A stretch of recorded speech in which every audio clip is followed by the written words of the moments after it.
আজকে নিয়ে আসছি বাংলাদেশের বলা যায় মানে জনপ্রিয় একটা গাড়ি টয়োটা এলিয়ন। কারণ প্রথমেই যারা গাড়ি কিনে হয়তোবা এলিয়ন বা প্রিমিও দিয়েই ওনাদের গাড়ির লাইফের জার্নিটা স্টার্ট করে।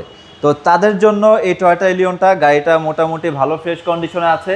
কারণ আপনি সরাসরি এসে দেখলে আসলে আমার গাড়ির কন্ডিশন কীরকম আছে আপনি এটা বলতে পারবেন। আমি তো আমার গাড়ি অবশ্যই ভালো বলবো। এই গাড়িটার ভিতরে বেজ ইন্টেরিয়র, তেলের গাড়ি, পুশ স্টার্টের গাড়ি। যারা একটা আপডেট মডেলের টিপটপ কন্ডিশনে এলিয়ন চান, তেলের গাড়ি চান, তাদের জন্য এই গাড়িটা। গাড়িটা খুবই ফ্রেশ কন্ডিশনে আছে, পুশ স্টার্টের এবং ব্ল্যাক কালার। বাংলাদেশে খুব জনপ্রিয় গাড়ি টয়োটা এলিয়ন। হ্যাঁ, আমি একটু ব্যাক ট্রাঙ্কটা ওপেন করে দেখাই। গাড়িটার কিন্তু প্রত্যেকটা গ্লাস, হেডলাইট, ব্যাকলাইট সব কিছু এখনো অরিজিনাল অবস্থায় আছে। এবং গাড়িটার মডেল হচ্ছে 2016 মডেল, রেজিস্ট্রেশন 2019।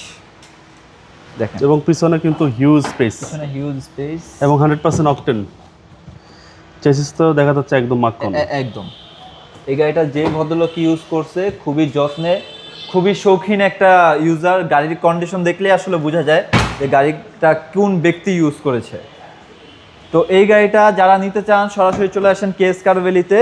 গাড়িটার মডেল হচ্ছে 2016, রেজিস্ট্রেশন 2019, প্রজেকশন হেডলাইট। আমি এটা একটু বনারটাও দেখাই। টায়ারের সাপোর্টটা ভালো দিবে। হ্যাঁ, যেই টায়ার কন্ডিশন আছে আপনি ইজিলি আরো 20,000 কিলোমিটার পর্যন্ত এই টায়ার রান করবে। এটা সর্বনিম্ন বললাম আমি। এই হচ্ছে ইঞ্জিন রুম, একদম অবিশ্বাস্য ফ্রেশ। এরপরও আপনারা আপনাদের মতো করে চেক করে নেবেন। সেটাই, আপনারা আপনাদের মতো করে আসেন, গাড়ির চেক আপ করান। যদি এনআইসি সেন্টারের মাধ্যমে চেক আপ করাতে চান, যে কোনো এনআইসি সেন্টারের মাধ্যমে চেক আপ করাতে পারবে। এই গাড়িটার প্রাইস পড়বে হচ্ছে, এটা আমি একদম ফিক্সড প্রাইসই বলে দেই, এই গাড়িটার প্রাইস পড়বে 25,50,000 টাকা। ফাইনাল প্রাইস, একদম ফাইনাল প্রাইস। আপনার শোরুমের অ্যাড্রেস? আমার শোরুমের অ্যাড্রেস হচ্ছে Dhaka Tejgaon Nabisco biscuit factory ঠিক পিছনে নবটাওয়ারের গলিতে। আমার শোরুমের নাম হচ্ছে কেএস কার ভ্যালি। আসসালামু আলাইকুম। ওয়ালাইকুম আসসালাম।